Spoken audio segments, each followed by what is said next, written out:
Sí, vamos a comenzar entonces con nuestro estudio sobre la paz perpetua. Iván Montes va a ser el encargado de, ¿cómo se llama? De hacer una presentación de la primera parte del texto, que está compuesto de los artículos preliminares y los artículos definitivos para la paz perpetua. Y avanzaremos, tendremos primero la presentación de los artículos preliminares, vamos a discutir el tema y después veremos si nos alcanza el tiempo para discutir los artículos definitivos, que son tres. Voy a darte la opción de que voy a Ajá. ser coanfitrión,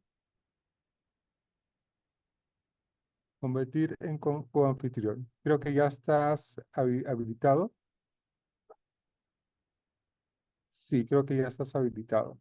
Creo que sí. Uy, perdónenme que no tengo tanto dominio de Zoom. En la parte de abajo Ahí está, creo aparece que se está el viendo tema. Sí, ya se ve tu mi pantalla. escritorio. Ya voy a abrir este de Kant y presento. Bueno, hice una presentación, no está tan bonita porque lo hice un poquito rápido, pero bueno, lo importante es poder hablar un poco del texto de Kant sobre la paz perpetua, que realmente me gustó mucho releerlo. Yo lo releí hace como 4 años en la carrera. Y no tenía tantas lecturas de las tradiciones republicanas, entonces me dio como que nuevas luces, me pareció muy interesante. Y vamos a empezar con la primera sección que dice que es la que contiene los artículos preliminares para la paz perpetua entre los estados. Este, el primer artículo preliminar menciona a Kant que no debe considerarse válido ningún tratado de paz que se haya celebrado con la reserva secreta sobre alguna causa de guerra en el futuro. Para Kant esto es un aplazamiento de las hostilidades y para Kant el fin de la paz, no, la paz en sí misma no puede perseguirse suspendiéndola, sino buscando efectivamente la paz. Es una búsqueda un poco artificial de la paz. Entonces la reserva sobre viejas pretensiones a las que ninguna de las partes hace mención porque están demasiado agotadas para seguir con la guerra, con la perversa intención de aprovechar la primera oportunidad en el futuro para este fin, cuando la guerra no es instrumentalmente, utilitariamente viable para ninguna de las naciones.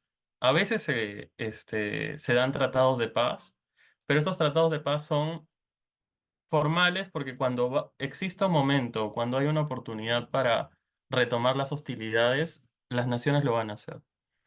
Este es el primer artículo preliminar. El segundo menciona a Kant que ningún Estado independiente, grande o pequeño, podrá ser adquirido por otro mediante herencia, permuta, compra o donación.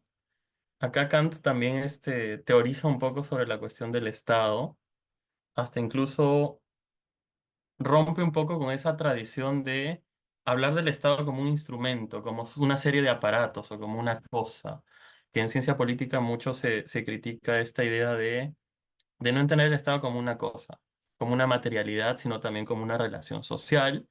Y acá viene esta idea de que el Estado no es un patrimonio, el Estado es una sociedad de hombres sobre las que nadie más que ella misma tiene que mandar y disponer. Acá también vemos cuestiones del derecho internacional como la libre determinación de los pueblos. Este, y dice Kant que injertarlo en otro Estado, a él, que como un tronco tiene sus propias raíces, significa eliminar su existencia como persona moral, está hablando del Estado como una persona moral, y convertirlo en una cosa, contradiciendo por tanto la idea del contrato originario sin el que no puede pensarse ningún derecho sobre un pueblo. Este, el tercer artículo preliminar menciona Kant que los ejércitos permanentes deben desaparecer totalmente con el tiempo. Este, al igual que el primer artículo, esto genera como hay una contradicción interna, porque los ejércitos permanentes suponen una amenaza de guerra para otros estados con su disposición a parecer siempre preparados para ella. Dice que estos estados se estimulan mutuamente a superarse dentro de un conjunto que aumenta sin cesar, y eso hace más opresiva la paz por los gastos que genera el armamento y también por la disposición de los estados hacia la guerra. Esto incluso cambia bastante con ese paradigma que existía de la paz armada en historia, en relaciones internacionales, que decía que si todos estamos armados, nadie se va a atacar. Acá Kant dice que no, que los ejércitos permanentes deben desaparecer totalmente con el tiempo. El cuarto artículo, que creo que se aplica, no sé si a cabalidad en la actualidad, pero dice que no debe emitirse deuda pública en relación con los asuntos de política exterior, entre paréntesis, guerra. Kant menciona que un sistema de crédito, como un instrumento en manos de las potencias, este, puede crecer indefinidamente y resulta siempre un poder financiero para exigir en el momento presente. Para Kant, que se pueda emitir una deuda pública en relación a estos asuntos es una especie de facilidad para hacer la guerra y que por tanto es un obstáculo para la paz perpetua. Este, me quedé pensando un poco en lo que había puesto sobre que parece estar íncita en la naturaleza humana, pero eso creo que mejor lo dejo para después porque Kant mencionaba esta idea de que en estado de naturaleza, el estado de naturaleza no es por naturaleza un estado de paz, entonces la paz hay que instaurarla. El quinto artículo menciona Kant que ningún estado debe inmiscuirse por la fuerza en la constitución y gobierno de otro, que es lo que actualmente se conoce como soberanía, porque yo pensé un poco en Hobbes, pero en Hobbes el soberano, la soberanía no es una atribución del Estado, sino es una atribución que tiene el soberano como soberano. Entonces, como que cambia un poquito eso. Pero Kant menciona que la injerencia de las potencias extranjeras sería una violación de los derechos de un pueblo independiente que combate una enfermedad interna o incluso un escándalo y pondría en peligro la autonomía de los estados. O sea, no hay ninguna forma, ninguna forma justificable para que una potencia pueda atentar contra esta cuestión de la soberanía, ¿no? Y el sexto artículo preliminar menciona que ningún estado en guerra con otro debe permitirse tales hostilidades que hagan imposible la confianza mutua en la paz futura, como el empleo en el otro estado de asesinos, envenenadores, el quebrantamiento de capitulaciones, la inducción a la traición, etcétera. Me parece interesante también este artículo porque él menciona la guerra como un medio para la paz. O sea, no está mencionando, o está mencionando que la guerra debería ser un medio para la paz si es que hay guerra. Obvio el ideal es llegar a un estado de paz perpetua. Y para Kant dice que son estrategias deshonrosas, pues aún en la guerra tiene que existir alguna confianza en la mentalidad del enemigo, ya que de lo contrario no se podría acordar nunca la paz y las hostilidades se desviarían hacia una guerra de exterminio. Y una guerra de exterminio en la que puede producirse la desaparición de ambas partes y por tanto de todo el derecho, solo posibilitaría la paz perpetua sobre el gran cementerio de de la especie humana y por consiguiente no puede permitirse ni una guerra semejante ni el uso de los medios que conducen a ella. No sé si desean que pase a los definitivos o hablar un poquito de los preliminares, sacar algunas cuestiones. Disculpen, yo creo que valdría la pena primero discutir algunas cosas de estos artículos preliminares antes de pasar a los definitivos. Sí, No sé si alguien tiene alguna cosa que quisiera plantear, digamos. De pronto no sé si podrías dejar de compartir pantalla para que nos podamos ver. sí, ahí está. Bien, Ronald. Sí, gracias Iván por la presentación, muy interesante.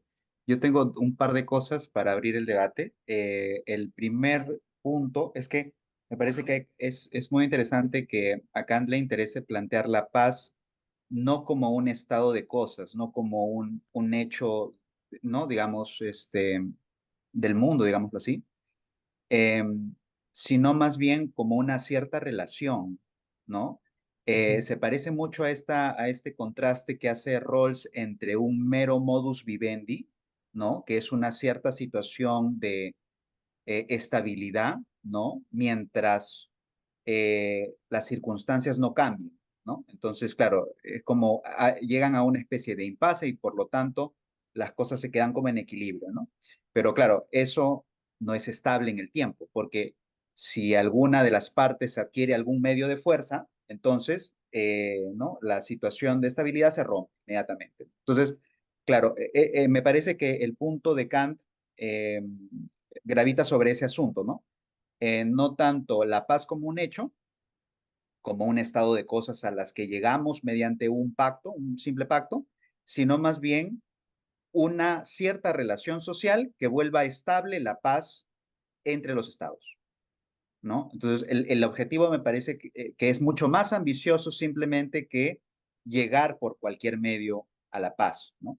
Eso por un lado. Y por otro lado, quería comentar esta idea acerca de, en el segundo artículo, el Estado como persona moral, porque es muy interesante que Kant piense, y además cuando traslade el asunto hacia el cosmopolitismo, hablará de las personas y de los estados como sujetos de ese orden cosmopolita, ¿no?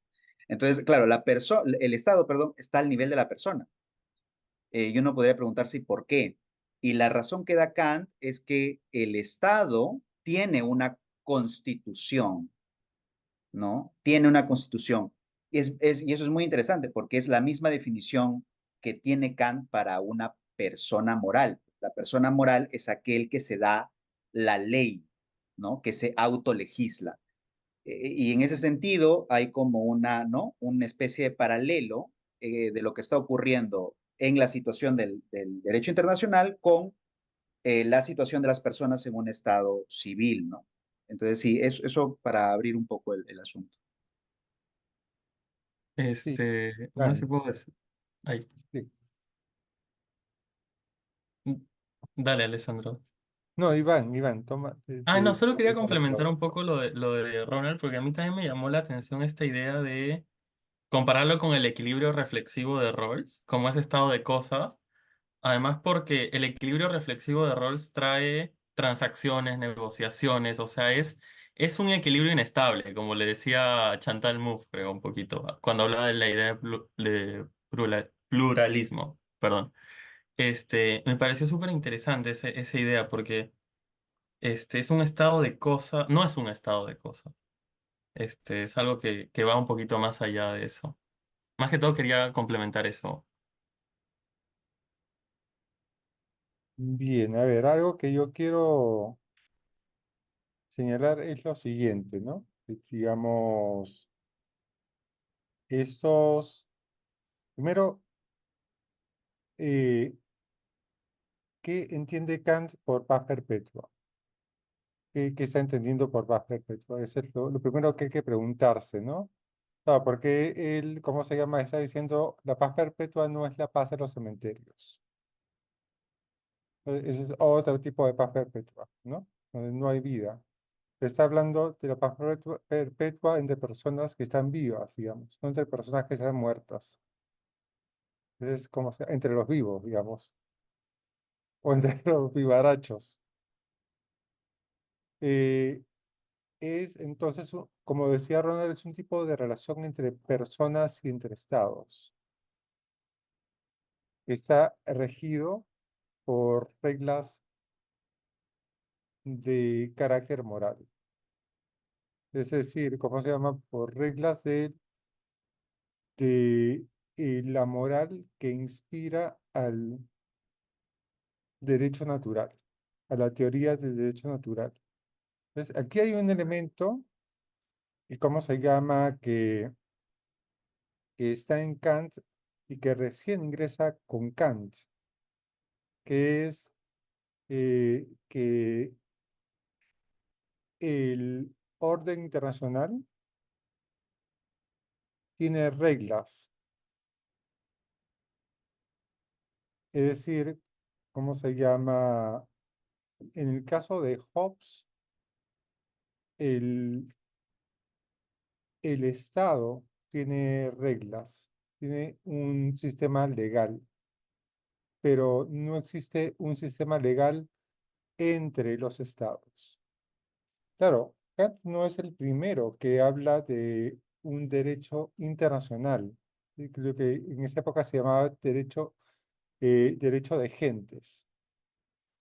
Pero lo que pasa es que lo que sí es importante para Kant es que el derecho de gentes está articulado de una forma especial. Entonces, claro, aquí estoy recurriendo a lo que yo he estudiado con Ciro cuando hice mi tesis de pregrado, ¿no? Eh, y también cuando hablábamos sobre temas de cultura de paz y el texto sobre la paz que hemos escrito hace años con Ciro. Aquí hay un elemento importante, digamos, hay tres modelos de orden internacional o de paz, que se llama la Irene griega. Irene significa paz en griego. La Irene griega es el estado en el cual se encuentran, es la situación en la cual se encuentran potencias que están al mismo nivel. Por ejemplo, qué sé yo, Esparta y Atenas, por ejemplo, ¿no? Pero también se reproduce, por ejemplo, entre Inglaterra y Alemania, ¿no? Y la única forma de establecer que no haya conflicto o que no haya ataque de una potencia a otra es mostrando los armamentos que se tienen.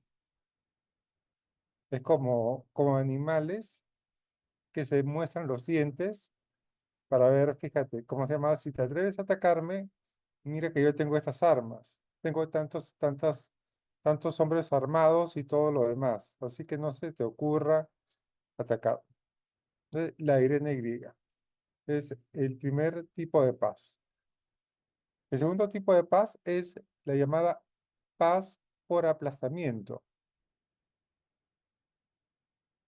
La paz por aplastamiento funciona de esta forma. Un gran imperio somete a diferentes pueblos a su dominio.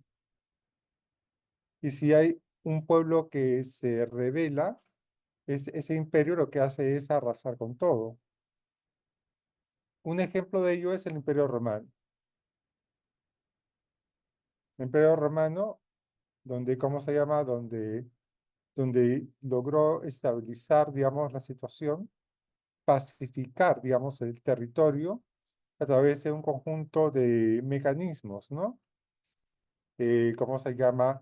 Reconocer a los dioses del lugar como parte del panteón de los dioses del dios Roma, de los dioses de Roma y cosas por el estilo, manteniendo las autoridades y permitiendo la religión y las costumbres del lugar y manteniendo las autoridades, pero cobrando impuestos y manteniendo un poco de, ¿cómo se llama?, de lealtad ante el César y cosas por el estilo, logra la paz. Y cuando, por ejemplo, el pueblo judío da la gran revuelta el año 70 y expulsa a los romanos de Palestina, 3 años después, el Imperio Romano regresa con todo y expulsa a los judíos de Palestina. Es decir, arrasa con todo, destruye el templo y comienza la diáspora judía. Recién los judíos regresan a Palestina después de la Segunda Guerra Mundial, pero eso se llama paz por aplastamiento. Eso lo hacía Egipto, los grandes imperios, ¿no? Babilonia, Roma, etcétera. Alejandro Magno, ¿ok? Paz por aplastamiento. Irene, griega, potencias en igual de condiciones bélicas, igual de condiciones económicas y cosas por el estilo, y por otro lado, paz por aplastamiento. Una gran potencia, un gran imperio que es como el imperio incaico, ¿no? ¿Cómo se llama? Que solamente se derriban cuando hay conflictos intestinos, pero no por la sublevación de alguna de las provincias. Y después aparece esa otra concepción, que es la de Kant, que es la de una paz fundada en una ley, fundada en una ley. Entonces, ¿qué es lo perpetuo de la paz perpetua? No es, ¿cómo se llama? No es la, ¿cómo se llama? La ausencia de hostilidades. Ese sería absurdo, porque esa idea de ausencia de hostilidades es la paz de los cementerios. Es, ¿cómo se llama? El poder recurrir siempre a la ley que hace posible el restablecimiento de la paz. Es decir, que los mismos estados reconocen que el derecho internacional no es anárquico, sino que tiene una forma legal.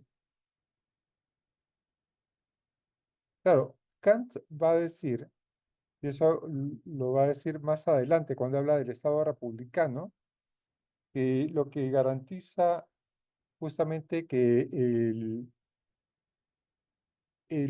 las potencias no entren en guerra unas con otras es que los estados están organizados de forma republicana.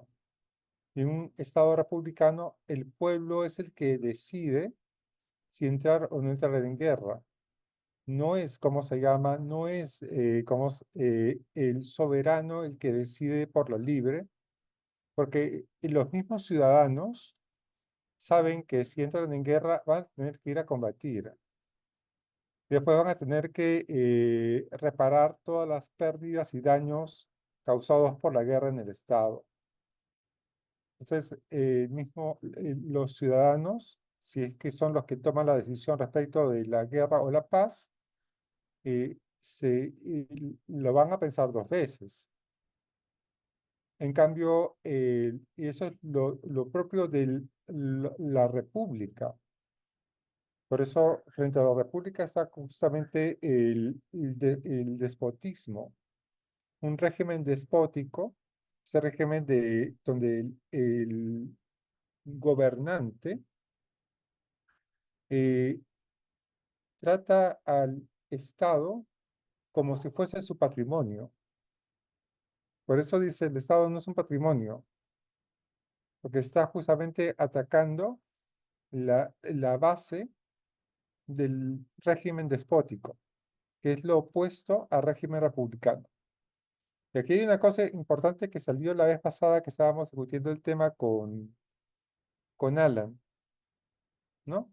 Que lo opuesto ¿cómo se llama? Al régimen republicano no es una monarquía. Lo opuesto es el régimen despótico. Porque cuando veamos las formas de gobierno, digamos, el modo imperio y el modo, digamos, de gobierno, ahí aparece justamente de que puede ser que gobierne una sola persona, esa sería una monarquía, una pequeña élite, sería una aristocracia, y cómo se llama, y el pueblo en su totalidad, que sería la democracia. Entonces, lo opuesto al régimen republicano no es la monarquía, sino que es el régimen despótico. Claro, y una relación de estados despóticos es una relación de estados en guerra, en guerra.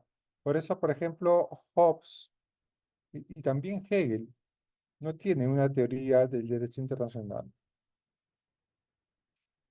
No hay ahí nada, digamos. eh, entonces, esa es una cosa. Pero Y otra cosa, esto último que has sí, dicho, solamente quería agregar algo, porque parece que aquí, digamos, aparece nuevamente este argumento muy típico kantiano acerca de una condición de posibilidad de algo más, ¿no?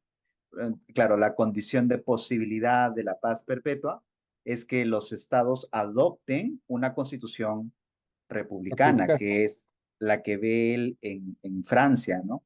Entonces, sí, eso solamente quería añadir eso.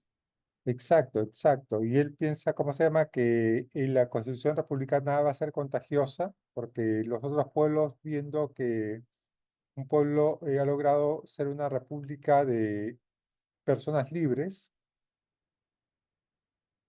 van a exigir a su gobierno convertirse en república, ¿no? Ese es, ¿cómo se llama ese? Y finalmente va a terminar en lo que se llama la Federación de Estados Republicanos. Pero hay otra cosa dentro de los artículos, ¿cómo se llama? Preliminares, digamos, son 6, ¿ya? Los 5 primeros forman parte de lo que se llama el derecho, porque todos los artículos preliminares forman parte de lo que hoy en día podemos llamar el derecho internacional humanitario, especialmente el tema que tiene que ver respecto de el derecho a la guerra. Entonces, cuando hablamos del derecho a la guerra, hablamos de dos cosas, de dos áreas diferentes, ¿no? Primero, el derecho a hacer la guerra, iniciar una guerra. Y en segundo lugar, el derecho que debe regir en el periodo de guerra entre las partes beligerantes. Entonces, los 5 artículos preliminares, los 5 primeros artículos preliminares, forman parte del jus ad bellum, el derecho a la guerra.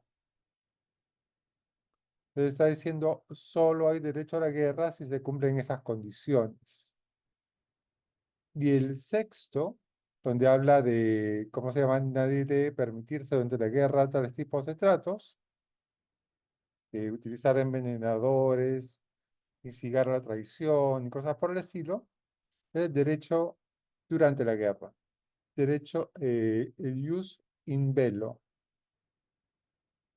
¿no? Entonces hay derecho a la guerra y el derecho. Entonces aquí hay un esbozo de, ¿cómo se llama? De la doctrina de la guerra justa,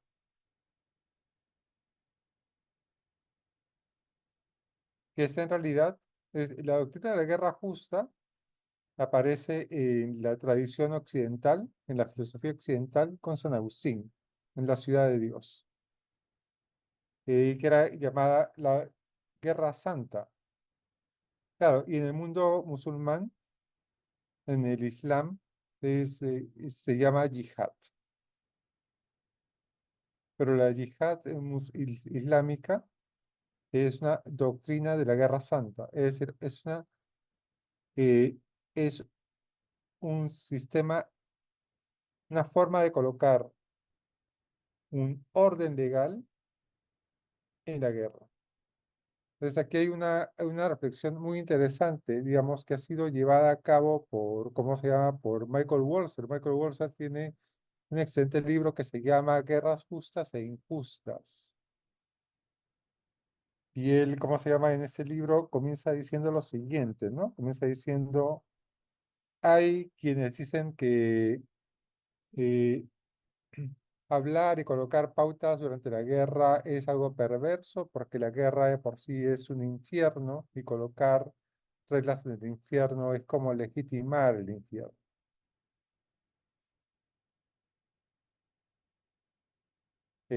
Pero, claro, el argumento de Walzer es, eso no puede ser así, digamos, porque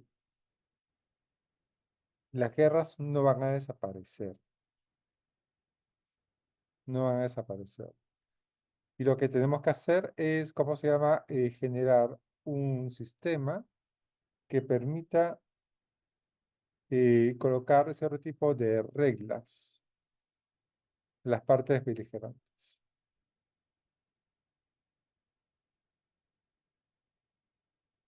Entonces, yo lo he visto de esta forma, siempre, desde el primer momento en que leí el texto, ¿no? Lo que está diciendo Kant es, ¿cómo se llama? Si quieres la paz perpetua, estudia bien la guerra. Necesitas un estudio, no es casual que los artículos preliminares, es decir, la primera parte del texto es un estudio de la guerra. Es porque, ¿cómo se llama? Y la otra paz perpetua es la paz de los cementerios, digamos. Estudio, que sería la paz que no necesita de ningún estudio, ningún análisis de la guerra, ¿no? Es lo que forma parte de lo que en la teoría de Rawls se llama la teoría no ideal. Entonces Kant comienza con la teoría no ideal para después pasar a la teoría ideal, que son los artículos definitivos. Esa es la teoría ideal. Pero, ¿cómo se llama? La idea de que la teoría ideal sea ideal no significa que sea utópica, sino que es, ¿cómo se llama? Que supone que hay cierto tipo de reglas que se tratan de preservarse, ¿no? Entonces, el texto de Kant forma parte de lo que hoy en día en la teoría del derecho internacional, de ciencia política y derecho internacional, se llama, ¿cómo se llama? Teoría liberal. Frente a la otra posición, que es la posición realista, pero no es el realismo moral, ese realismo político, ¿ya? La posición realista es la posición que afirma que no existe un orden internacional y en el plano de las relaciones internacionales solamente vale la ley del más fuerte.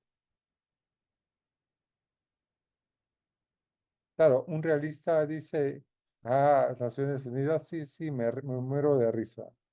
¿Qué hace? ¿Qué puede hacer Naciones Unidas frente a cómo se llama? Frente a la invasión de Rusia a Ucrania.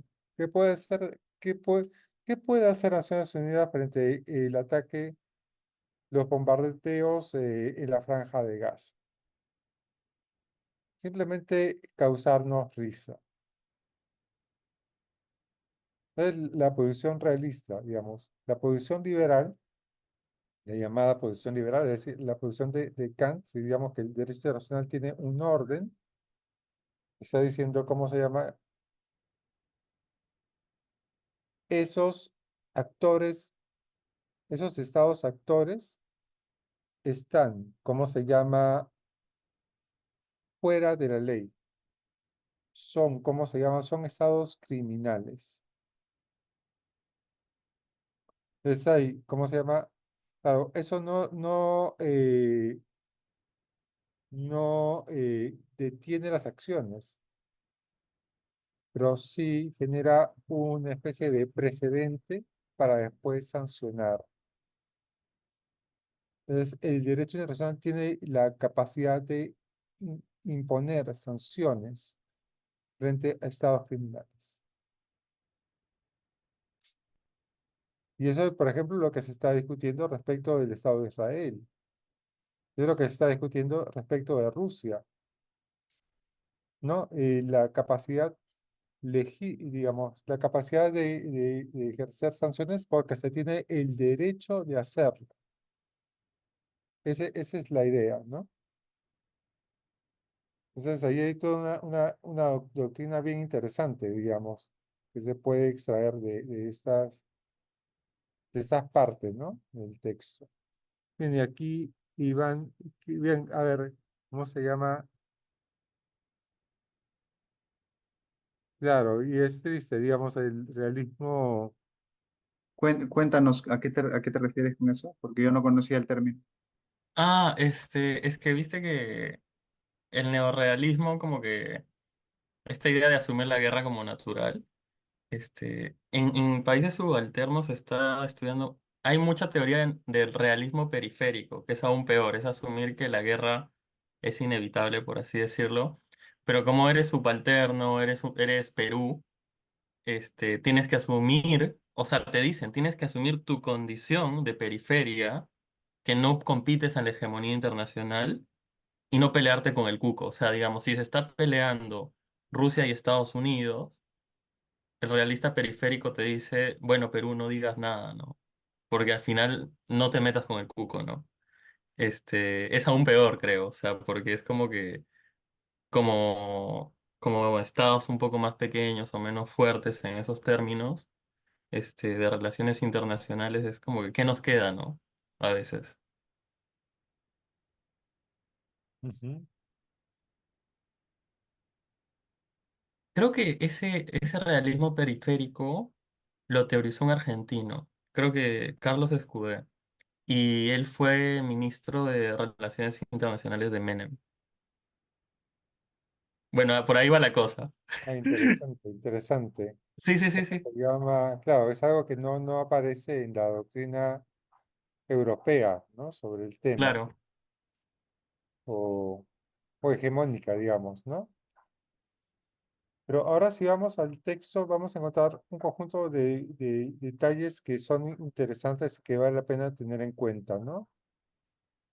En- a ver, hay un conjunto de cosas que a mí me llaman la atención respecto de los artículos preliminares. Pero antes de eso, Belén, no sé si quieres decir algo. Sí, sí, algo que a mí me llamó la atención en los artículos preliminares, porque, a ver, los artículos preliminares son como que, ¿qué tiene que haber antes para hablar de una paz perpetua, ¿no? Este, y a mí me llamó la atención cuando Kant menciona el contrato originario en el segundo artículo, porque, claro, o sea, según Kant, todos tenemos una razón práctica que incluye una conciencia del deber, una buena voluntad, que debería poder orientarnos a querer buscar la mejor razón para actuar. Pero cuando hace mención de este contrato social, del cual emerge el Estado porque el pueblo soberano le da la responsabilidad y el poder voluntariamente de que instaure marcos legales para el derecho natural y así acabar con la hostilidad de este estado del que habla Hobbes, ¿no? El estado natural, donde hay homo hominis lupus, ¿no? Me hacen preguntarme, así como algo más anterior a hablar de la paz internacional, si Kant piensa que pues los hombres somos naturalmente buenos o más bien que necesitamos de consensos y leyes para hablar de la paz por ley, ¿no? Porque al final eso me recuerda más a una mentalidad como calculadora al comportamiento legal, ¿no? De qué tengo que hacer por lo que me conviene más. Y en estos artículos, el primero, por ejemplo, o sea, cuando dice, tratados de paz donde de verdad intentes la paz, o sea, tómate la paz en serio, no lo hagas por aplazar la guerra. Es como, tienes que querer la paz, pero no sé si esas dos cosas entran en conflicto o no, simplemente me llamó la atención y qué significaría eso, ¿no? Para plantear la posibilidad de la paz perpetua como algo Claro. realista. Fíjate, la paz es, ¿cómo se llama? Es un imperativo categórico. Digamos, eso es una obligación moral. Es entrar en relaciones pacíficas dentro de un Estado y en el derecho internacional. Pero tu pregunta también apunta a la antropología que tiene Kant en la cabeza, es decir, la concepción del ser humano. Y esa la encontramos en un texto que se llama La religión dentro de los límites de la razón. Y ahí Kant dice que el ser humano tiene tres partes. Una parte que es la animalidad, otra parte que es la humanidad y otra parte que es la personalidad. La humanidad es, ¿cómo se llama? Son los instintos del ser humano. La humanidad es la capacidad del ser humano de utilizar su razón, inclusive de manera instrumental. Y la personalidad es la capacidad de consolidarse como persona moral. Es decir, ¿cómo se llama? Cuando Kant dice, tienes que actuar por respeto al deber, lo que está diciendo es que, ¿cómo se llama? Tienes que tratar de consolidarte como persona moral. Es una, es una posibilidad humana. Pero además, Kant menciona en el mismo texto que el ser humano tiene una propensión al bien y una propensión al mal. Pero además, en otro texto, ¿cómo se llama? En ese mismo texto habla de la mancha pútrida en el ser humano. El ser humano también está presente, es lo que Kant llama el mal radical.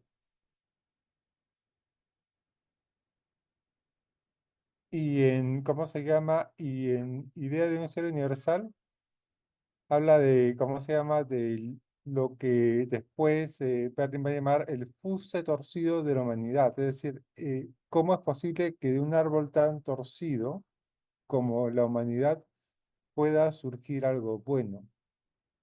Entonces, la concepción antropológica que tiene Kant es bastante matizada. No es como la de Hobbes. En el caso de Hobbes, la persona es autointeresada, digamos, ¿no? Y se caracteriza por el autointerés. En caso de Kant, es mucho más matizado el asunto. Eh, y eso, ¿cómo se llama? Y es por eso que, a diferencia de Hobbes, Kant sí piensa que es posible consolidarse en república, en estados republicanos, donde sean las mismas personas las que asuman la ley y que se den la ley, que sean los colegisladores. En el caso de Hobbes no aparece eso. En el caso de Hobbes, no, los ciudadanos no son colegisladores, el legislador es el soberano para salir del estado de naturaleza. Inclusive en el caso de Locke, ¿cómo se llama? Hay un derecho natural que es refrendado por el derecho, ¿cómo se llama? Por el derecho civil. Y que finalmente lo que hace el legislador es garantizar que eso que la naturaleza ha puesto en nosotros se siga respetando. Pero en caso de Kant son los mismos ciudadanos los que colegislan sin tener, ¿cómo se llama? Sin tener que seguir la pauta del derecho natural. Por eso, para Kant, el estado de naturaleza es un estado de guerra,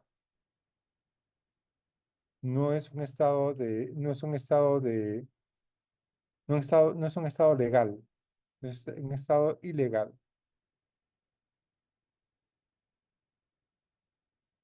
Eso lo conversaba con Gonzalo la otra vez, ¿no? Porque Gonzalo me decía, claro, la visión de Kant es un poco pesimista, la de Hobbes la de Locke es más positiva, en cierto modo. Pero me parece que lo que está diciendo Kant aquí es que, ¿cómo se llama? Que no puedes presuponer una pauta legal antes del contrato, antes de entrar en un contrato. Es en el contrato mismo de donde surge la ley. Y no es antes, porque si fuese antes ya estaría dada por una especie de ser superior. Eso es lo que piensa Hobbes, ¿no? Lo piensa Locke, mejor dicho. Locke tiene una concepción teológica detrás y piensa, ¿cómo se llama? Que el derecho natural ya está dado, establecido por Dios. Entonces, eso es interesante a tener en cuenta, ¿no? Sí, Diego. Ah, con lo que estabas diciendo de este contrato y cuando hablaste de estos aspectos del humano que menciona Kant en su antropología, algo que me llamó la atención y que creo que también se ve un poco en la fundamentación de la metafísica de las costumbres, es esto de la personalidad. Porque claro, o sea, de lo que estamos hablando acá es de la ley, ¿no? Y de cómo la ley o este contrato internacional puede eh, a forjar ese terreno en donde se dé la paz mediante relaciones, justamente que se den mediante la ley. Pero, o sea, ¿por qué es como si, y con lo último también que decías, ¿por qué es como si esto que es tan llamativo, porque finalmente a todos nos gustaría un contrato, ¿no? O sea, es como que algo que de por sí es llamativo, un contrato para la paz, un contrato que al que nadie se cerraría porque a nadie le gusta la guerra, a pesar de que, claro, sea natural en el hombre esta hostilidad, es como que en el fondo es como que algo que pasa desapercibido. Y cuando se toca este aspecto de la moralidad y se relaciona con la personalidad, yo siempre he tenido como que una unas ciertas, no sé, o sea, como que una cierta sensación de extrañeza con esos dos conceptos que no sé si los podrías comentar, pero antes de eso es como que, o sea, sobre todo esta sensación es que, o sea, entiendo que lo que Kant hace es que justamente este contrato que es tan deseable no sea ajeno a nosotros y que no sea simplemente lo que él critica, que es el actuar de acuerdo a la ley, porque esta ley justo sale de nosotros, y es por eso que se dice que el hombre moral o la moralidad va de la mano con la personalidad, porque ahí está involucrado el yo, por decirlo de alguna manera, que es algo que ve Taylor después, ¿no? Pero, o sea, es como que algo genuino o algo que con lo que uno no está ajeno, o sea, como que con lo que uno nunca va a estar, algo de lo que uno no, nunca va a estar alejado y nunca va a tener otro motivo por el cual cumplirlo, sino que simplemente porque ha salido de uno. Y eso es como que ley para Kant, pero, o sea, ¿por qué si es que esto es eh, algo deseable y encima es algo a lo que se apunta, ¿no? Porque es que aún así no es tan difícil que nosotros desde nuestra personalidad podamos llegar a actuar moralmente. Ujú. Bien, bien, interesante tu pregunta, ¿no? Digamos, esta ley que surge de nosotros es lo que se llama autonomía, la concepción de la libertad que Kant tiene, digamos, de libertad como autonomía, ¿no? Pero tu pregunta va por el lado de qué cosa es la personalidad moral, ¿no? Para Kant. ¿Qué cosa es una persona para Kant? Y aquí hay como dos respuestas al mismo tiempo, ¿ya? En primer lugar, todos somos personas. Todo ser humano es una persona y merece respeto, ¿ok? Y por eso dice, no hay que confundir una persona con una cosa. Pero una persona puede ser tratada como un instrumento y nada más. Debe ser tratada también como un fin en sí mismo. Entonces, es una primera acepción del término persona o personalidad. Pero hay una segunda acepción, es una persona se consolida como persona cuando incorpora en su intención y en su acción la ley moral. Por ejemplo, ¿cómo se llama? En ese sentido, eh, y Kant no reserva a cualquier cosa el término persona. Por eso él habla de la humanidad de un lado y la personalidad de otro lado. Es ahí donde se aparece la distinción. No todo un ser humano es una persona en ese segundo sentido. Y quiero, ¿cómo se llama? Ilustrar esto, ¿cómo se llama? Con un ejemplo que yo aprendí con mi profesor de filosofía del colegio, el padre Hubert Lancier, ¿ya? Hubert Lancier decía lo siguiente, decía que hay personas que no mueren, simplemente se deshacen. Es decir, porque para morir hay que, ¿cómo se llama? Hay que tener consistencia. Y claro, ¿cómo se llama? ¿Qué sé yo? ¿Te acuerdas de los congresistas de la época de la era digital, ¿no?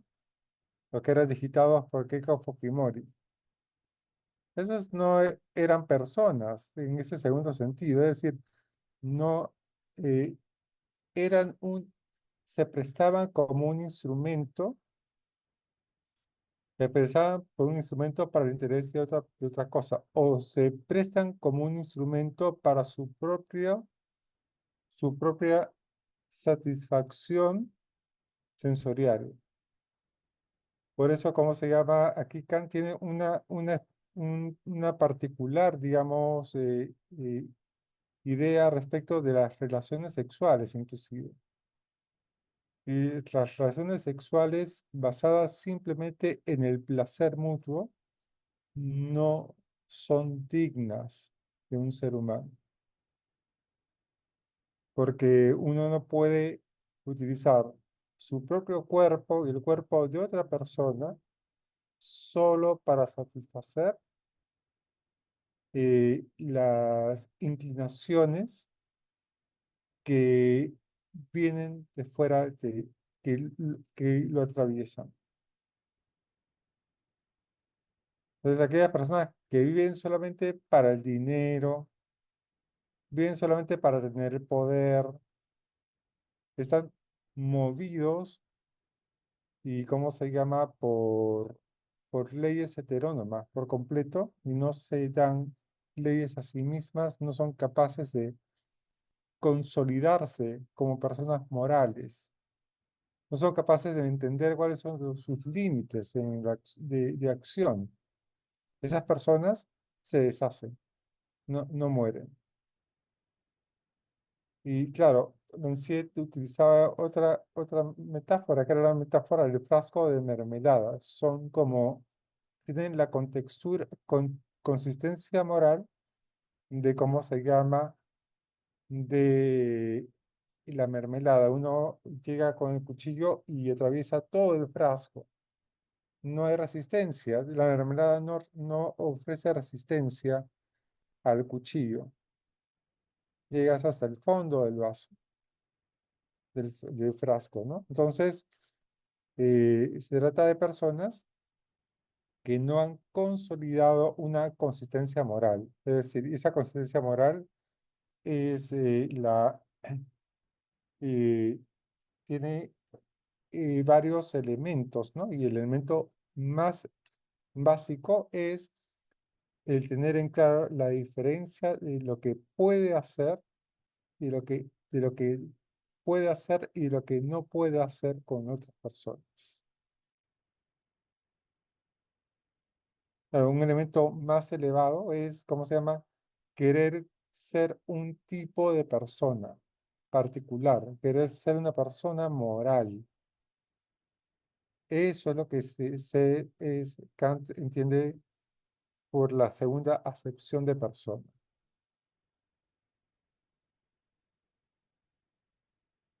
Entonces, por ejemplo, qué sé yo, digamos, cuando Pedro Castillo de pronto hacía cosas indeseables y cosas por el estilo y daba vergüenza, claro, porque le faltaba consistencia, digamos. No es porque no haya sido, porque aquí no se trata de que si la persona ha sido cultivada o no, si la persona sabe leer y escribir o lee mal, o se equivoca a la hora de conjugar, digamos, eh, artículo y sustantivo. No se trata de eso, no se trata de la persona que ha tenido una mala instrucción, porque tiene dificultades a la hora de hilvanar. No se trata de, ¿cómo se llama?, de la persona que es capaz de consolidarse, consolidar su carácter, es tener un carácter moral. El carácter moral es algo que se ejercita, se articula a través del ejercicio constante. Eso se parece un poco a la adquisición de las virtudes en Aristóteles, ¿no? La consolidación del carácter moral. Claro, una persona es alguien que tiene carácter moral. Y es por eso que, ¿cómo se llama? Que un estado es la representación jurídica de un pueblo. Y un pueblo es la articulación de personas. Y es por eso que el Estado tiene un carácter moral, tiene personalidad moral, porque las personas lo tienen. Las personas que forman parte del Estado. No, cuando se habla del Estado se habla de de las instituciones estatales, pero se habla también del Estado como el pueblo en su conjunto, digamos. ¿No? A eso segundo se refiere Kant en ese sentido. Porque los edificios, ¿no? No tienen personalidad moral, digamos. Hasta donde yo sé, donde yo sé, digamos, no se dan leyes a sí mismos, ¿no? Eso, no sé si ya te he aclarado un poco la cosa aquí, digamos. Es una cosa compleja, digamos. Kant es un autor sofisticado en ese sentido, ¿no? Sí, sí, lo único que quería agregar, y agradezco mucho el tiempo que tomaste, es que entonces, al hablar de Estado como este conjunto de todas las personas, y que solamente cuando se consoliden moralmente las, los pertenecientes a ese Estado o al conjunto, o a todos en conjunto, es cuando se podrá dar recién esto que se está planteando en la paz perpetua, ¿cierto? O sea, es algo que, o sea, en otras palabras, no se da hoy día, a pesar de que tenemos todas estas organizaciones internacionales, porque eh, de hecho ni siquiera podemos determinar si es que todos se han consolidado moralmente o no. O sea, eso ni siquiera es como para saberlo nosotros, sino cada persona, ¿no? Ya. Sí, fíjate, el asunto es que como te he señalado antes, digamos, el término persona está atravesada por una ambigüedad. En primer lugar, todo ser humano es una persona. Y en segundo lugar, solo es persona aquel que ha consolidado su carácter moral. Cuando hablamos de un estado como persona moral, ahí se atraviesa también la ambigüedad, porque Kant mismo dice, y con todo el sentido, con toda la razón del mundo, no podemos esperar, digamos, que todas las personas se moralicen para organizar un Estado republicano.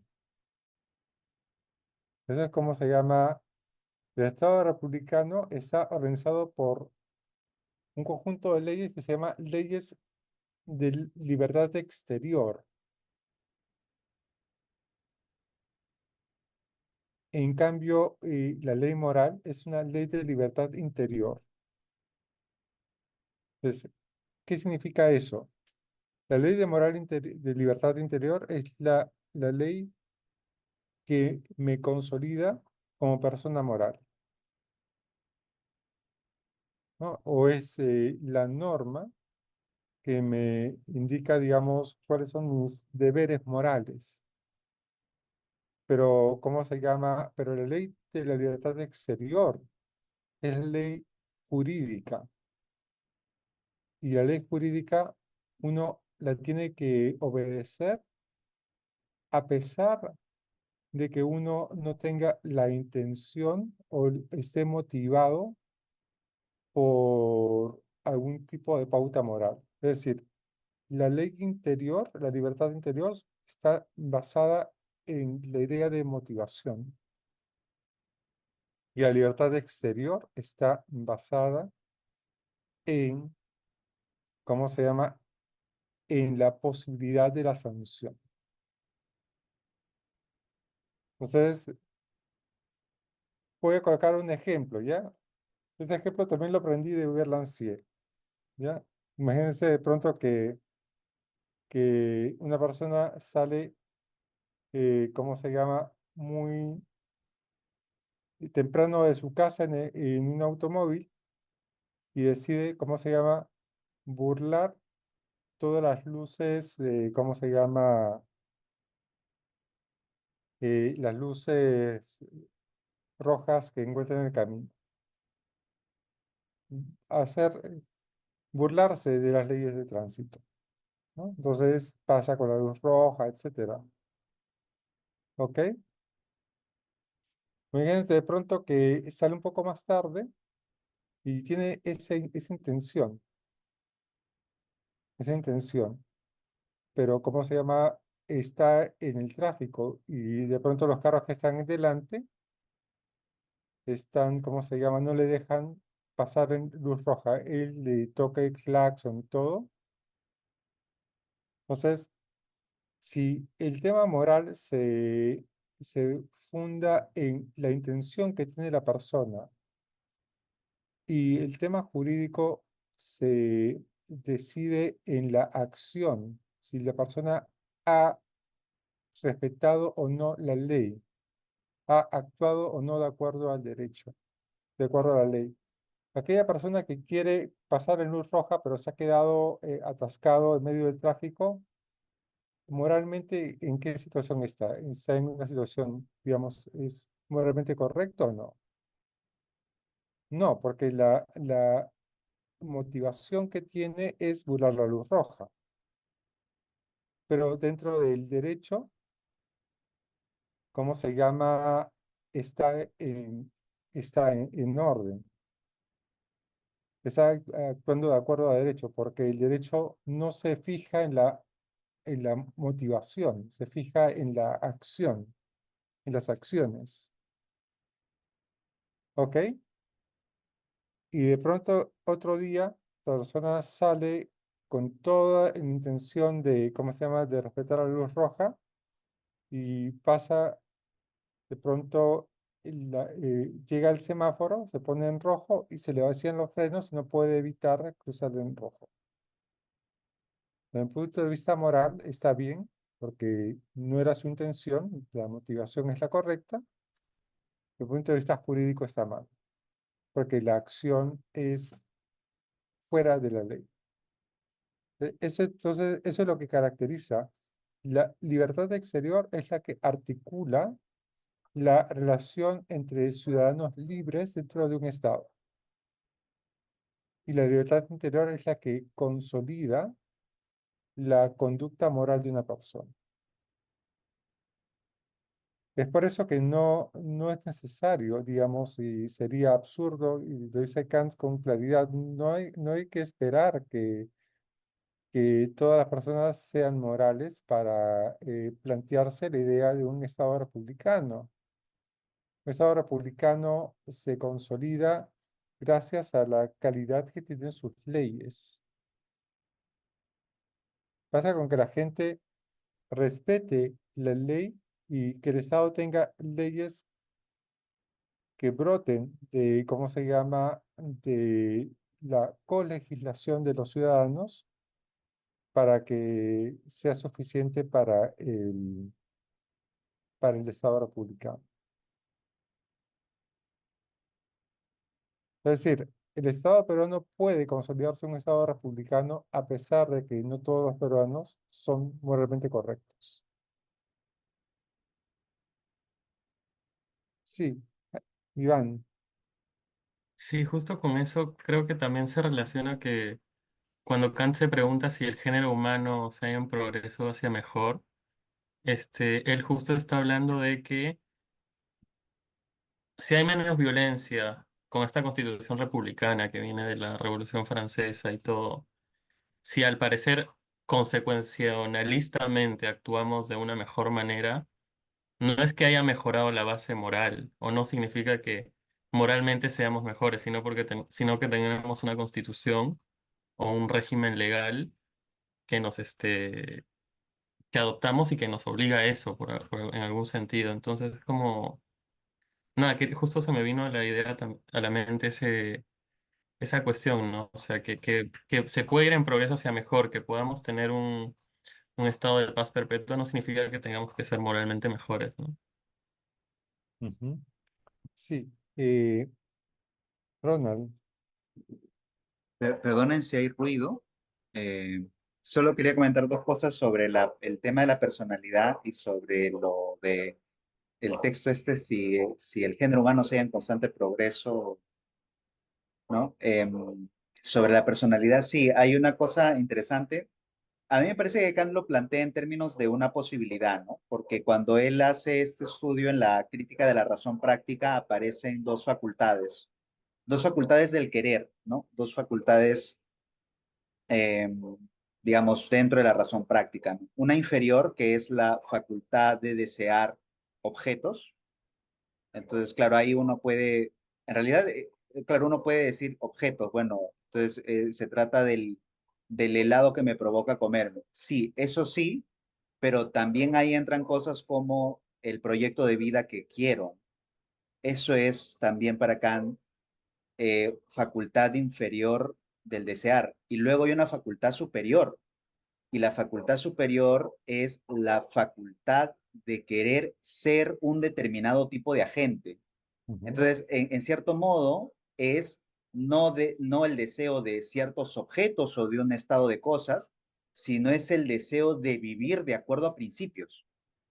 Y ujú, eso es bien interesante porque lo que te está diciendo Kant es que en la constitución de la razón práctica hay un tipo de motivación independiente que tiene que ver con el deseo de autoconstituirte a ti en una persona.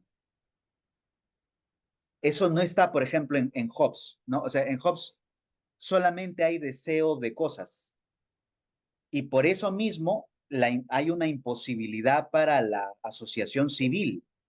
ujú, Esa imposibilidad se arregla porque se instituye un soberano que tiene el poder suficiente de acabar con cualquier disputa sobre, ¿no?, los deseos. Entonces, claro, y por eso es que esa misma antropología en Hobbes impide que podamos hablar de un orden internacional estable, porque, claro, si la única posibilidad para la paz interna es un dispositivo exterior de autorregulación o de regulación, mejor dicho, no hay posibilidad de pensar ese mismo dispositivo en el plano internacional, pues no hay posibilidad de hablar de un superestado, ¿no? que mantendrá a raya a todos los, ¿no? Los rebeldes, ¿no? Revoltosos. Eso por un lado. Y por otro lado, el comentario sobre no es necesario un estado de plena moralización. Eso también me parece interesante porque ya aquí es de, claro, claro, Alan lo ha señalado también, ¿no? Antes de que Hegel articule su filosofía del derecho, en Kant aparece esta cosa que tiene que ver con su reflexión sobre la historia acerca de cómo es que en el género humano hay una especie como de emergencia, ¿no? Una emergencia de relaciones sociales mediadas por leyes. Ujú. Y entonces el horizonte de esa filosofía de la historia es la constitución de un orden legal, ¿no? Porque la posibilidad de la moralización es como muy utópica, pues, ¿no? Entonces, digamos, una situación en donde todos sean seres morales no necesitaría derecho, ¿no? Como Kant sabe que hay diferentes como impulsos dentro de la naturaleza humana, esto que Sandro ha llamado, ¿no? La animalidad, etcétera. Entonces, no cabe esperar esa situación. Entonces, claro, ese progreso nos va como encaminando hacia un orden legal.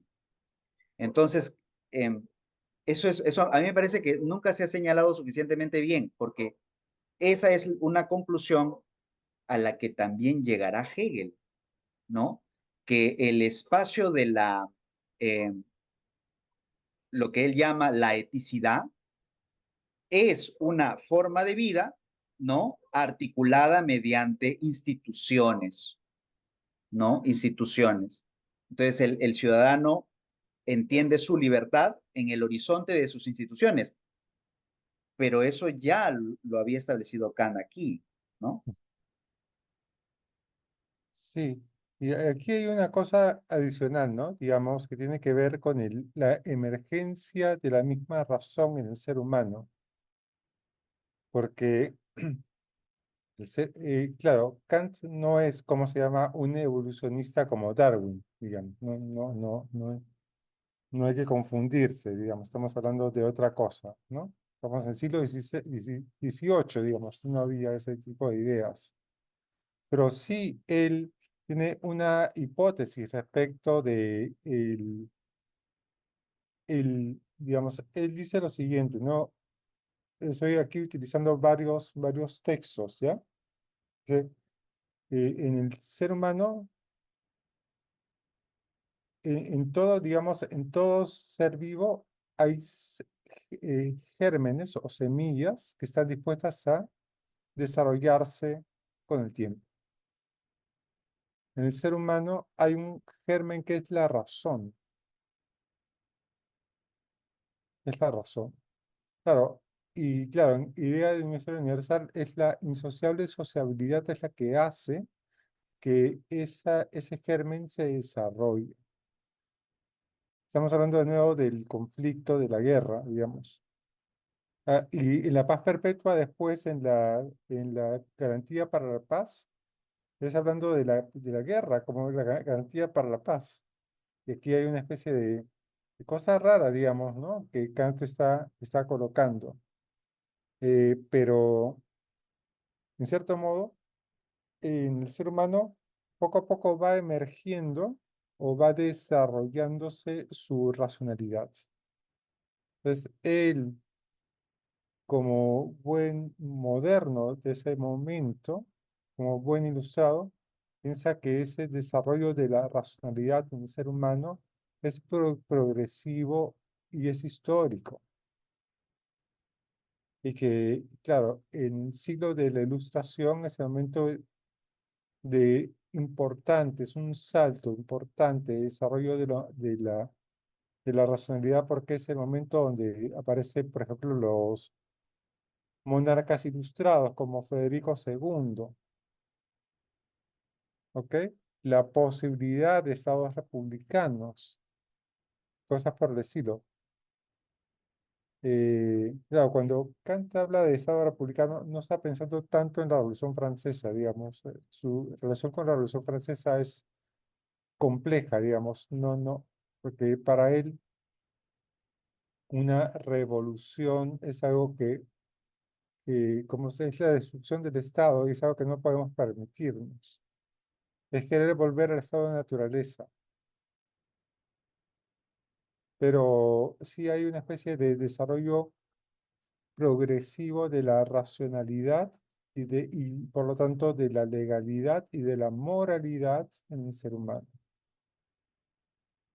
Entonces, por eso él dice, claro, hoy en día se habla de justicia, pero en un mundo tan injusto, digamos, parece que la palabra justicia está simplemente pintada. Pero antes, ¿cómo se llama? La gente, los déspotas no necesitaban, ¿cómo se llama? Adornar su despotismo diciendo que su orden era justo. A ver, por ejemplo, en el siglo XVII, en el siglo XVI, Putin no iba a necesitar recurrir a la teoría de la desnazificación de parte de Ucrania para invadir Ucrania. Nuevamente recurría a una idea muy fundamental, que es, yo tengo la fuerza, hago lo que quiero. El derecho se identifica con la fuerza. Pero ahora Putin ha tenido que recurrir a todo un artificio, que es decir, en Ucrania hay una población que es de origen ruso. El gobierno de Ucrania alberga dentro de sí facciones que son pro-nazis. Esas facciones pro-nazis están hostigando a la población prorrusa de Ucrania. Y lo que yo tengo que hacer como un deber es liberar a esa población prorrusa que tiene origen ruso, que tiene cultura rusa, etcétera, de esa perversidad nazi que está en Ucrania.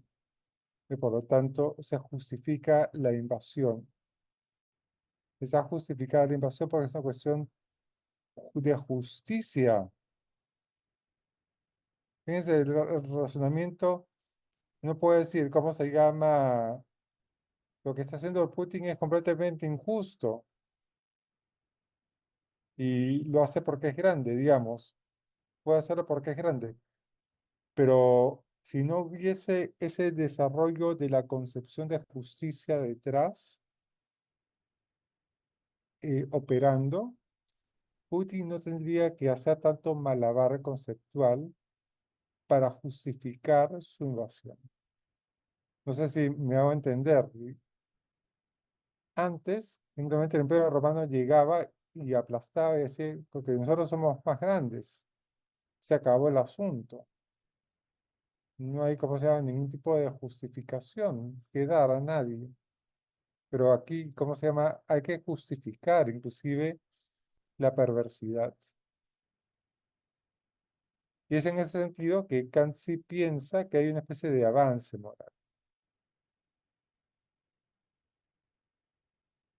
Y de hecho, él podría decir que esa sensación de injusticia que tenemos hoy en día y el sentir que hoy en día hay más injusticias que antes, es fruto de ese avance de la sensibilidad moral. No es como en los años 80 eh, eran común, digamos, los chistes sexistas y racistas, y ahora, ¿cómo se llama? Es una cosa que es muy sancionada. Pero eso tiene que ver con un progreso en la sensibilidad moral. Va por ahí me parece que va el asunto de Kant, ¿no? Digamos, y él pensaba de esa manera, digamos, que la razón florecía, digamos, históricamente. Sí, Alan, Hola, ¿se me escucha bien? sí. Ya, perfecto. Quería hacer un par de comentarios, quizás, eh, y bueno, al final quizás plantear una pregunta. Este tema del tratamiento de los humanos, ¿no? Como fines y no como medios, aparece en el artículo 2 y en el 3 por lo que he podido revisar. En el 2 aparece cuando se habla del alquiler de las tropas a otro estado. Y en el 3 cuando se habla de que matar o morir por dinero es un abuso de los seres humanos, a lo que se trata como máquinas o instrumentos, ¿no? En ambos casos, sobre todo en el 3 no, en ambos casos se rechaza este asunto de tratamiento de los humanos como medios. En el caso del 3 se está tratando de fundamentar un poco el asunto del rechazo a la existencia de los ejércitos como tales, pero casi al final del 3 hay una, no sé si vale decir una especie de excepción. Tendríamos que también cotejarlo con qué es lo que ha propuesto Kant sobre la violencia en particular en este texto y en otros, porque al final del 3 se menciona que sí es admisible utilizar, podemos decir, ¿no? La violencia como defensa, ¿no? Como defensa propia. Entonces, esto es algo interesante, habría que, como te digo, cotejarlo con otras partes del texto y con otros textos para ver si es que hay aquí una especie de coincidencia. Ahora, no lo dice tanto una defensa como, entiendo yo al menos, una defensa como un ejército organizado, sino a partir de prácticas militaristas voluntarias, ¿no? Me parece que el concepto más próximo a esto es la insurgencia, ¿no? Es decir, una defensa casi, una defensa propia, ¿no? Una defensa casi espontánea, ¿no? De los ciudadanos, es lo que entiendo. Ujú. En este caso sí es admisible y acá yo encuentro una coincidencia con Locke, ¿no? Que también admite solamente en el caso de la defensa propia el uso de la violencia, ¿no? En los otros demás casos no, ¿no? Eh, pero también, y esta es la pregunta que en todo caso dejo abierta, este es el primer comentario, la pregunta en todo caso que dejo abierta es la siguiente, ¿no? Porque después de los 6 artículos, ¿no? Preliminares, antes de entrar a los artículos definitivos, se menciona que sobre el artículo 2, 3 y 4 puede haber flexibilidad, ¿no? Que el 1, 5 y 6 se deben cumplir sin importar las circunstancias, pero 2, 3 y 4 sí puede ser flexible. Entonces mi pregunta es, ¿qué tipo de flexibilidad podría admitir el artículo 3, ¿no? Cuando se dice que los ejércitos permanentes deben desaparecer totalmente con el tiempo. Porque más o menos observo el contenido y me cuesta darle una flexibilidad a ello, ¿no? Se menciona, por ejemplo, el tema bueno, de que estar preparados para la guerra siempre es una amenaza para otros estados, que hay una estimulación mutua de los ejércitos por el mismo hecho de existir, ¿no? Y bueno, lo último que es el tema del uso de se entiende soldados, ¿no? Como medios, ¿no? Entonces, esa duda me generó, no sé si alguien más la captó o alguien tiene algún comentario al respecto.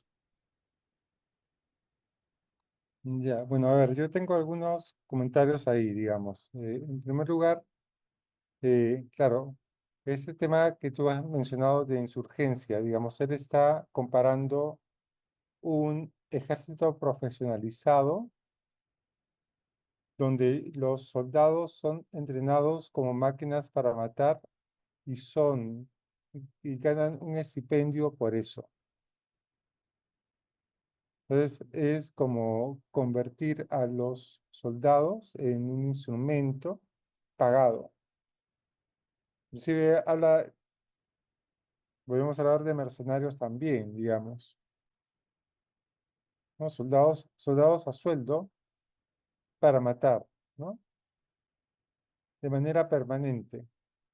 Y lo otro es, ¿cómo se llama? Es un pueblo que se defiende legítimamente y que se organiza militarmente para defenderse. Pero no es un ejército permanente, sino que es un ejército que se va articulando cada vez que hay una amenaza. ¿Ya? ¿Cómo se llama? Son dos cosas diferentes. Por un lado, es población civil que se organiza, militarmente y por otro lado son ejércitos, son uniformados, profesionalizados y cómo se llama, y educados entrenados para matar permanentemente. Bueno, ahí hay una cosa muy compleja, digamos, porque en cierto modo, una de las cosas que aparece en el caso de Ucrania es que gran parte de los ucranianos que murieron durante la primera fase del conflicto era población civil. Pero ¿cómo identificas población civil de soldados, digamos, de población beligerante, si es la misma población civil la que se organiza para defenderse? Entonces ahí hay un problema. Eh, Ahora, el otro terreno es el terreno de lo que se llama la lex permisiva. Es algo a lo que tenemos que entrar, digamos. No necesariamente ahora, pero hay ley prohibitiva, ley taxativa, que prohíbe cosas, ley que manda cosas y ley que permite cosas. Y entonces hay todo un terreno que es la ley permisiva que Kant está colocando aquí. Y dice, está permitido mantener ejércitos mientras vamos camino hacia la paz perpetua. Ya cuando hayamos llegado a cierto punto ya no será permitido mantener ejércitos. ¿Y cómo se llama? Y es permitido mantener cierto territorio conquistado mientras vamos logrando la posibilidad de que ese territorio conquistado pueda, ¿cómo se llama?, mantenerse por sí mismo. Mientras tanto, está permitido. Está permitido significa, está permitido lo que ha pasado antes, sigue estando permitido, pero ya no está permitido conseguir, ¿cómo se llama?, territorio a través de la guerra. Entonces ahí hay un terreno, digamos, teórico, que es interesante y que es muy fructífero también, digamos, para muchas cosas. Yo, de hecho, utilicé ese argumento en mi tesis, como parte del argumento, digamos, de mi tesis de licenciatura. Y hay estudios sobre el tema de de la ley permisiva en Kant. Pero es todo un campo interesante. Yo creo que valdría la pena volver la próxima reunión sobre esos artículos preliminares, porque hay varias cosas todavía por desgranar, ¿no? Y que vale la pena sacarle el jugo, ¿no? Y así vamos, ¿cómo se llama?, organizando un poco la discusión. No sé si alguien tiene algún otro comentario, alguna otra cosa. No sé, Aaron, si he respondido a tu pregunta. Sí, gracias. Ok. Bien, no sé si tenemos algún otro comentario, pregunta, duda. Yo Eh, solamente quería comentar que lo de sí. la ley permisiva, sí, aparece en una serie de instituciones ahora en el derecho internacional, ¿no? Por ejemplo, hay posiciones,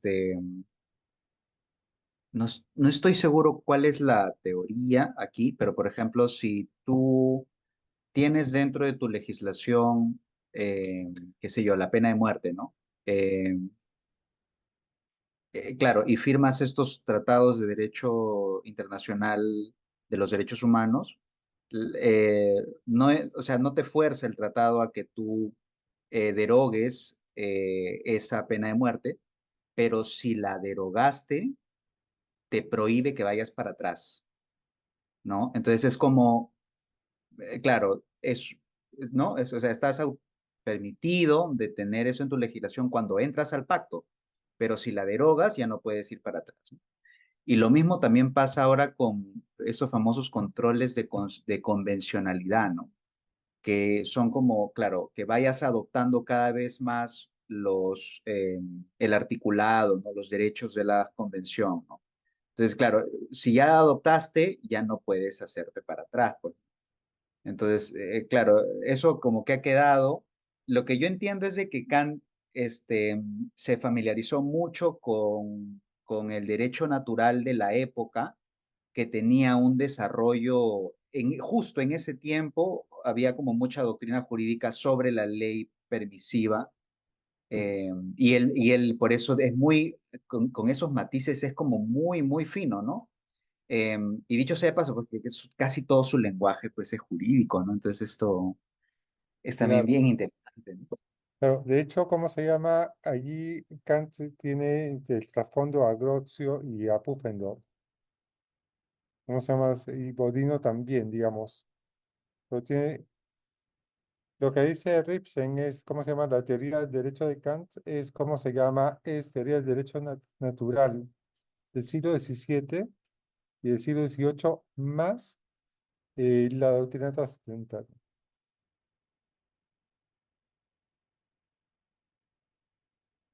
Pero claro, entonces tiene, es, ¿cómo se llama?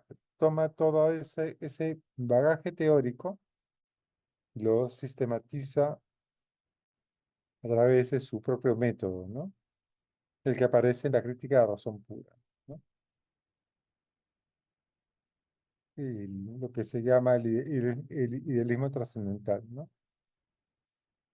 Bien, bueno. Sí, la ley impermisiva es eso, ¿no? Digamos, si, ¿cómo se llama? Si has entrado en un pacto, ¿cómo se llama? Y quieres introducir la pena de muerte, ya no puedes, pues, ¿no? Ya no puedes. O si la derogaste, ya no puedes volver a colocarla, digamos. Bien, no sé si les parece, porque ya son las 9. eh, cerramos aquí y continuamos discutiendo estos artículos preliminares la próxima sesión. No sé si les parece una buena idea, porque hay varias cosas que todavía se pueden sacar y ya la subsiguiente sesión ya entramos en los artículos definitivos. De acuerdo. ¿Sí? Sería en 2 semanas a las 7. Sí, a las 7. Perfecto. Perfecto, yo también lo anoto. ¿Bien? Gracias, Iván, por la presentación. No, de Gracias. nada, más bien Gracias. no estuvo bonito, pero gracias, gracias. No, pero ¿cómo se llama? Sí estuvo clara, digamos, eso es lo importante. Sí. Igual me quedé con una duda, pero ya después la voy a hacer. Es sobre esta idea de naturaleza. Pero no, ya no, ahora no. No, la próxima la Sí. anotamos. Guárdala para discutirla en la próxima reunión. Bien, entonces nos quedamos aquí. Que tengan un buen una buena noche y un buen resto de la semana. Listo. Muchas gracias a todos, amigos. Nos vemos en Gracias. 2 semanas. No, Chao, chao. gracias a todos. Luego, hasta luego. Listo. Chao.